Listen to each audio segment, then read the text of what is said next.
Paulus datang juga ke Derbe dan ke Listra. Di situ ada seorang murid bernama Timotius.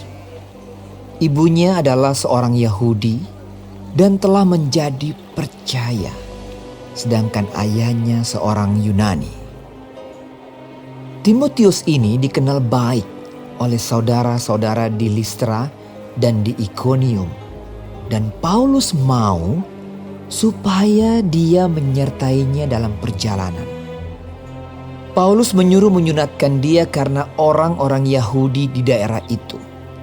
Sebab setiap orang tahu bahwa bapaknya adalah orang Yunani. Dalam perjalanan keliling dari kota ke kota, Paulus dan Silas menyampaikan keputusan-keputusan yang diambil para rasul dan para penetua di Yerusalem dengan pesan supaya jemaat-jemaat menurutinya. Demikianlah jemaat-jemaat diteguhkan dalam iman dan makin lama makin bertambah besar jumlahnya. Mereka melintasi tanah Frigia dan tanah Galatia karena Roh Kudus mencegah mereka untuk memberitakan Injil di Asia. Dan setibanya di Misia, mereka mencoba masuk ke daerah Bitinia, tetapi Roh Yesus tidak mengizinkan mereka. Setelah melintasi Misia, mereka sampai di Troas. Pada malam harinya tampaklah oleh Paulus suatu penglihatan. Ada seorang Makedonia berdiri di situ dan berseru kepadanya, katanya, "Menyeberanglah kemari dan tolonglah kami." Setelah Paulus melihat penglihatan itu, segeralah kami mencari kesempatan untuk berangkat ke Makedonia. Karena dari penglihatan itu kami menarik kesimpulan bahwa Allah telah memanggil kami untuk memberitakan Injil kepada orang-orang di sana. Lalu kami bertolak dari Troas dan langsung berlayar ke Samotrake. Dan keesokan harinya tibalah kami di Neapolis. Dari situ kami ke Filipi, kota pertama di bagian Makedonia ini, suatu kota perantauan orang Roma. Di kota itu kami tinggal beberapa hari. Pada hari Sabat kami keluar pintu gerbang kota. Kami menyusur tepi sungai dan menemukan tempat sembahyang Yahudi yang sudah kami duga ada di situ. Setelah duduk, kami berbicara kepada perempuan-perempuan yang ada berkumpul di situ. Seorang dari perempuan-perempuan itu yang bernama Lydia turut mendengarkan. Ia seorang penjual kain ungu dari kota Tiatira yang beribadah kepada Allah. Tuhan membuka hatinya sehingga ia memperhatikan apa yang dikatakan oleh Paulus. Sesudah ia dibaptis bersama-sama dengan seisi rumahnya, ia mengajak kami. Katanya, "Jika kamu berpendapat bahwa aku sungguh-sungguh percaya kepada Tuhan, marilah menumpang di rumahku." Ia mendesak sampai kami menerimanya. Pada suatu kali ketika kami pergi ke tempat sembahyang itu, kami bertemu dengan seorang hamba perempuan yang mempunyai roh tenung. Dengan tenungan-tenungannya, tuan-tuannya memperoleh penghasilan besar. Ia mengikuti Paulus dan kami dari belakang sambil berseru. Katanya, "Orang-orang ini adalah hamba Allah yang Maha Tinggi. Mereka memberitakan kepadamu jalan kepada keselamatan." hal itu dilakukannya beberapa hari lamanya.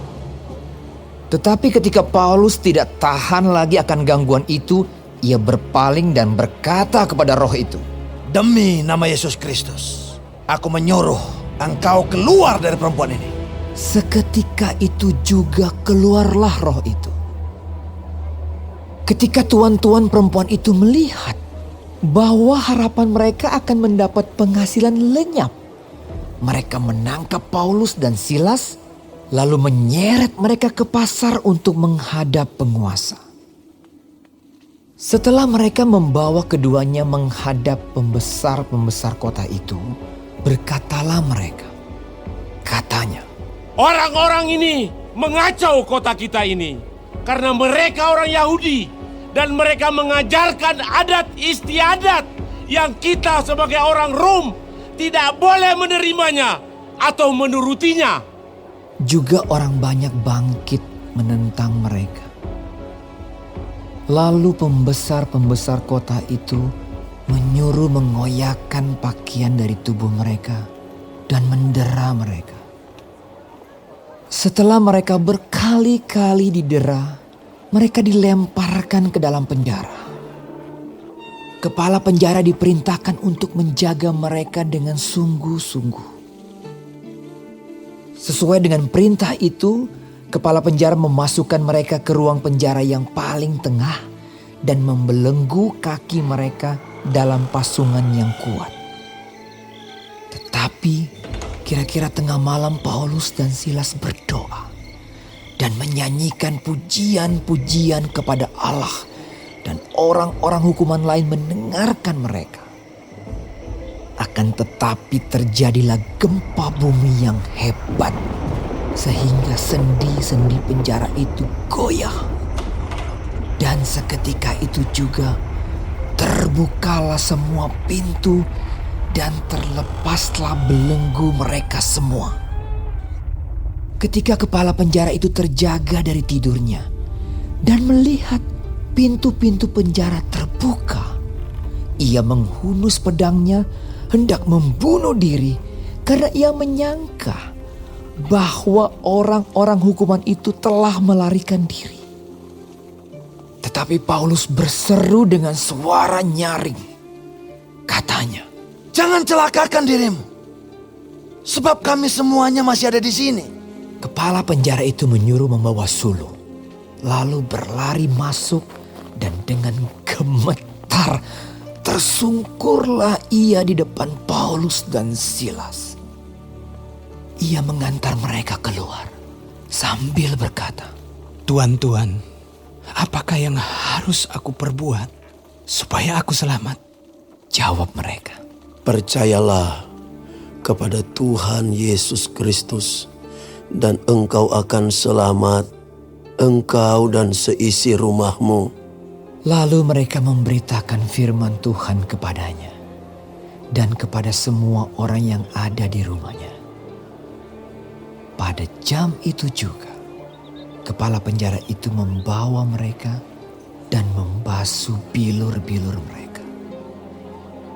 Seketika itu juga, ia dan keluarganya memberi diri dibaptis. Lalu ia membawa mereka ke rumahnya dan menghidangkan makanan kepada mereka. Dan ia sangat bergembira bahwa ia dan seisi rumahnya telah menjadi percaya kepada Allah. Setelah hari siang, pembesar-pembesar kota menyuruh pejabat-pejabat kota pergi kepada kepala penjara dengan pesan. Lepaskanlah kedua orang itu. Kepala penjara meneruskan pesan itu kepada Paulus. Katanya, Pembesar-pembesar kota telah menyuruh melepaskan kamu. Jadi keluarlah kamu sekarang dan pergilah dengan selamat. tetapi Paulus berkata kepada orang-orang itu, Tanpa diadili, mereka telah mendera kami, warga negara Roma, di muka umum, lalu melemparkan kami ke dalam penjara. Sekarang mereka mau mengeluarkan kami dengan diam-diam. Tidak mungkin demikian. Biarlah mereka datang sendiri dan membawa kami keluar. Pejabat-pejabat itu menyampaikan perkataan itu kepada pembesar-pembesar kota. Ketika mereka mendengar bahwa Paulus dan Silas adalah orang Rom, maka takutlah mereka. Mereka datang minta maaf, lalu membawa kedua rasul itu keluar dan memohon supaya mereka meninggalkan kota itu. Lalu mereka meninggalkan penjara itu dan pergi ke rumah Lydia.